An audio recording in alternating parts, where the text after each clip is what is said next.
দ্বিতীয় বিশ্বযুদ্ধ ৬০ লাখ ইহুদিকে হত্যা করেছিল জার্মানির নাৎসি বাহিনী। ইতিহাসের পাতায় হলোকাস্ট নামে পরিচিত হয়ে আছে এই ঘটনা। নির্মম এবং হৃদয় বিদারক হত্যাযজ্ঞ চালানো হয়েছিল ইহুদিদের উপর।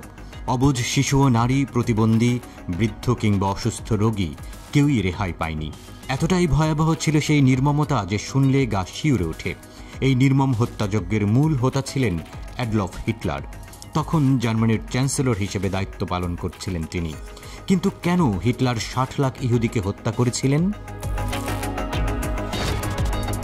মৃত্যুদণ্ড এবং ভয়াবহ মানব পরীক্ষার জন্য কুখ্যাতি অর্জন করেছিল হিটলারের নাৎসি বাহিনীর কনসেন্ট্রেশন ক্যাম্প। এই ক্যাম্পগুলোতেই মানব ইতিহাসের নৃশংসতম ঘটনাগুলো সংঘটিত হয়েছিল।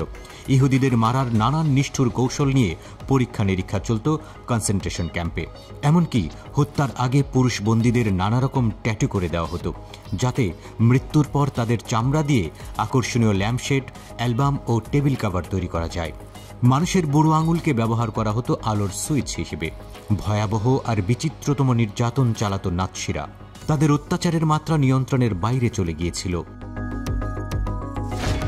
ইউরোপ ও জার্মানির ইহুদিদের উপর ভয়াবহ অত্যাচার চালায় হিটলারের নাৎসি বাহিনী। গ্যাস চেম্বারে জীবন্ত পুড়িয়ে হত্যা, আগুনে নিক্ষেপের মতো ঘৃণ্য কাজে মত্ত ছিল তারা। মধ্যযুগীয় বর্বরতাকেও হার মানিয়েছিল হিটলার। আনুমানিক ৬০ লাখ ইহুদিকে প্রাণ দিতে হয়েছিল। কিসের জন্য? নিজের স্বার্থে নাকি জার্মানিদের স্বার্থ রক্ষার জন্য? কি এমন কারণ ছিল যে জন্য হিটলার জঘন্য, নির্মম, বর্বরচিত হত্যাযজ্ঞ চালিয়েছিলেন? ছোটবেলা থেকেই অনেক বেশি ছবি আঁকতে পছন্দ করতেন হিটলার। ছেলেবেলায় ভিয়েনাতে বসবাস করতেন তিনি। ভিয়েনার একটি আর্ট স্কুলে ভর্তি হন হিটলার। কিন্তু সংখ্যাগরিষ্ঠ ইহুদি ছাত্রদের জন্য তাকে বারবার আর্ট কলেজ থেকে প্রত্যাখ্যাত হতে হয়েছিল। অনেকেই ধারণা করেন তখন থেকেই ইহুদিদের প্রতি হিটলারের এক প্রকার বিতৃষ্ণার জন্ম হয়েছিল। প্রথম বিশ্বযুদ্ধে জার্মানিদের পরাজিত হওয়ার কারণ হিসেবে একমাত্র ইহুদিদের দায়ী করতেন হিটলার। তার দৃঢ় বিশ্বাস ছিল ১৯১৮ সালে জার্মানির রাজতন্ত্রের বিলোপ ইহুদিদের দ্বারাই সংগঠিত হয়েছিল। মিউনিখ থেকে ইহুদিরা বিপ্লব করে রাজতন্ত্র ধ্বংস করেছিল, এমনটাই ছিল তার ধারণা। আর হিটলার লক্ষ্য করেছিলেন জার্মানিতে বসে ইহুদিরা জার্মানির ব্যবসা বাণিজ্য সহ অনেক কিছুই নিয়ন্ত্রণ করছে, যা তিনি সহজে মেনে নিতে পারেননি।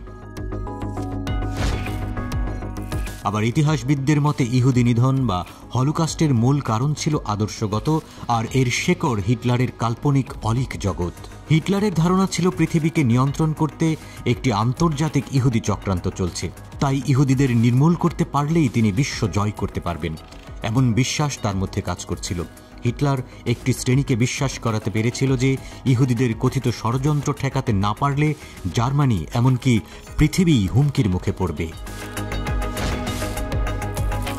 এছাড়াও নাৎসি বাহিনীর অতিরিক্ত আত্মবিশ্বাস তাদেরকে ইহুদি নিধনের পথে চালিয়েছে।